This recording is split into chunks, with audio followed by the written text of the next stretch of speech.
وكويس معاكي تحبيه وتحوطي عليه وتحطيه جوه عينك، مش تقرفيه وتطهقيه في عيشته وتخليه طفشان منك ال 24 ساعه، وبعد كده ترجعوا تقولوا اهو اتجوز عليا وعمل عليا. ما هو من حقه، من القرف اللي هو شايفه منك.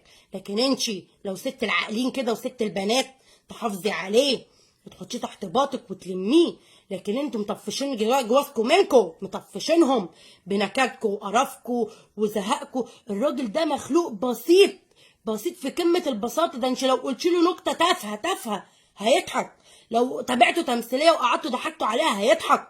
لكن انت عارفاه، امه زعلتك، ابوه زعلك، حاطه فوق دماغه، امك زعلتك، اختك زعلتك، حاطه فوق دماغه ومشيله الهم معاكي. خلي حواراتك لنفسك يا حبيبتي. اكتر حاجه بتخسر الست جوزها اللي بتقعد اصل حصل وصل ايه في ايه. هو جاي يريح دماغه عندك ويقعد وينبسط، ولا جاي على اللوك والقرف؟ لا، ماشيه تتكلمي عليه كويس وتقولي الحلوه في حقه، هتلاقيه كده ربنا جعل لك السكينه في قلبه. لكن انت ماشيه تقولي عليه كل الكلام العفش، ايوه بالصعيدي كده العفش. اتلمي وتنصحي، مش الخسرانه. تعاملوا مع رجالتكم باسلوب احسن من كده، وخليكوا طيبين وخليكوا حنينين. الست هي الحضن، الست هي اللي بتدفي، مش الست اللي بتطفش. يعني مش يبقى الراجل داخل من البيت جاي شايل الهم وقرفان، وانت رنيتي عليه ما ردش عليكي.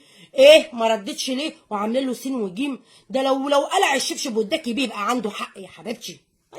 ايوه الستات اليومين دول مفتريين، الستات اليومين دول مفتريين. بالراحه على جوزك وحوطي عليه وخديه تحت باطك، لا يطفش منك ويجيب لك عقربه تذلك. والله تذلك والله.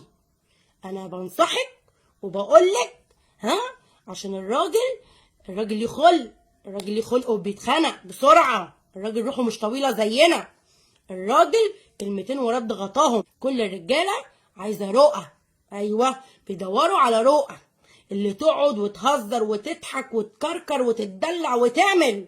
ايوه لكن مش انت اللي قمطالي القمطه وقعدالي بقرفك وعفنتك ونتنتك. ها قعداله ليه انت كده؟ ها جاي من الشغل لقيك ببصلك وقرفك.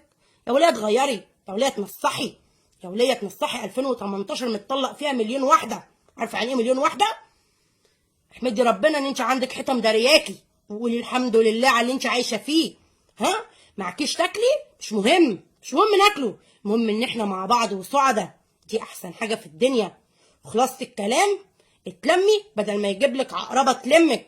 واليومين دول طالعين في موضه جديده اسمها الجواز. اسمها ايه؟ الجواز. فتلمي وتنصحي بدل ما يجيب لك اللي تلمك. اخر الكلام والسلام عليكم.